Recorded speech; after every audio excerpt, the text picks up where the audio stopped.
प्यारे बच्चों, हम साइंस का क्लास 6 का चैप्टर नंबर 4 पढ़ रहे थे, सॉर्टिंग मटेरियल्स इनटू ग्रुप्स। तो आज हम इस चैप्टर को ख़त्म करेंगे और साथ में हम इस चैप्टर के क्वेश्चन आंसर करेंगे। तो आज हम पेज नंबर 32 से पढ़ना शुरू करेंगे। Transparency. You might have played the game of hide and seek. Think of some places where you would like to hide so that you are not seen by others. Why did you choose those places? Have you tried to hide behind a glass window? Obviously not, as your friends can see through that and spot you. Can you see through all the materials? Those substances or material through which things can be seen are called transparent. Glass, water, air, and some plastics are examples of transparent materials. Shopkeepers usually prefer to keep biscuits, sweets, and other eatable in transparent containers of glass or plastic so that buyers can easily see these items. On the other hand, there are some materials through which you are not able to see. These materials are called opaque. You cannot tell what is kept in a closed wooden box, a cardboard, cotton, or a metal container. Wood, cardboard, and metals are examples of opaque materials. Do we find that we can group all materials and objects without any confusion as either opaque or transparent?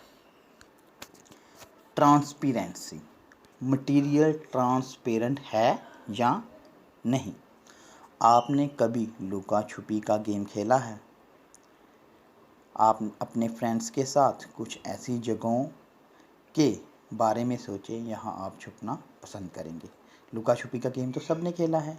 आपको कोई और ना देख सके कि आप शीशे की खिड़की के पीछे छुपना पसंद करेंगे? बिल्कुल नहीं। अगर आप वहाँ छुपेंगे तो आपके फ्रेंड देख लेंगे। जैसे ग्लास की विंडो के आर पार देखा जा सकता है। क्या वैसे हर मटेरियल के आर पार देख सकते हैं? नहीं देख सकते। ऐसे मटेरियल जिसके आर पार आप देख सकते हैं उन्हें ट्रांसपेरेंट कहते हैं, और ऐसे सब्सटेंस जिसके आर पार नहीं देख सकते उन्हें ओपेक कहते हैं। दुकानदार अपनी दुकान में शीशे के कंटेनर में सामान रखते हैं कि ग्राहक उन्हें देख सके। आप सब भी दुकान पे जाते हो और दुकान पे आपने देखा होगा कि शीशे के जो कंटेनर होते हैं, ज़्यादातर जो दुकानदार होते हैं उनमें ही सामान रखते हैं। वो क्यों उसमें सामान रखते हैं? कि आप उस कंटेनर के आर पार देख सकें कि उस कंटेनर में क्या रखा है। यहाँ फिगर 4.28 दी हुई है, transparent bottle in A shop. देखिए यहाँ पे बताया भी गया है कि कुछ कंटेनर रखे हैं, बॉटल्स रखी हैं, कुछ चीज़ें रखी हैं जिसमें आप आसानी से देख सकते हो। किसी में टॉफ़ी रखी है, किसी में कुछ रखा है, तो इसमें आप आसानी से देख सकते हो। Activity 6. Take a sheet of paper and look through it towards a lighted bulb.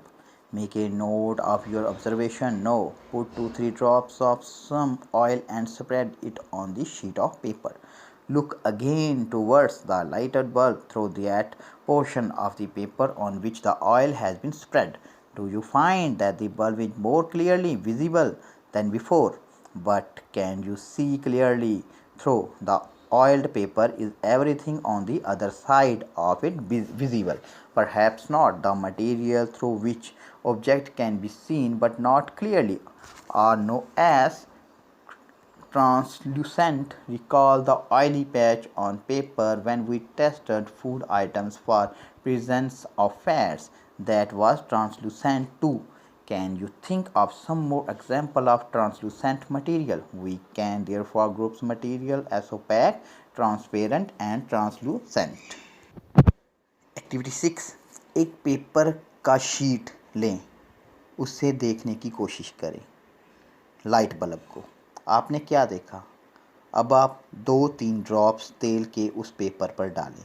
आप देखेंगे कि जब ऑयल स्प्रेड किया गया तो आप देख पा रहे हैं क्या आप ऑयली पेपर से क्लियर देख पा रहे हो? आप ऑयल पेपर के थ्रू क्लियर नहीं देख पाओगे। ऐसे ऑब्जेक्ट जिनके थ्रू आप देख तो पाते हो पर क्लियर नहीं देख पाते, उन्हें हम ट्रांसलूसेंट कहते हैं। आपको याद होगा हमने फैट का वो भी ट्रांसलूसेंट था। कुछ और एग्जांपल भी हैं, जैसे यहाँ पे फिगर 4.9 दी हुई है। अगर आप टॉर्च को ऑन करके अपने हाथ रखेंगे तो आप लाइट को देख पाओगे। थैंक यू बच्चों, आज हमने इस टॉपिक को कंप्लीट कर लिया है, तो अभी मैं आपको इसके क्वेश्चन आंसर भी करवाऊंगा। Thank you.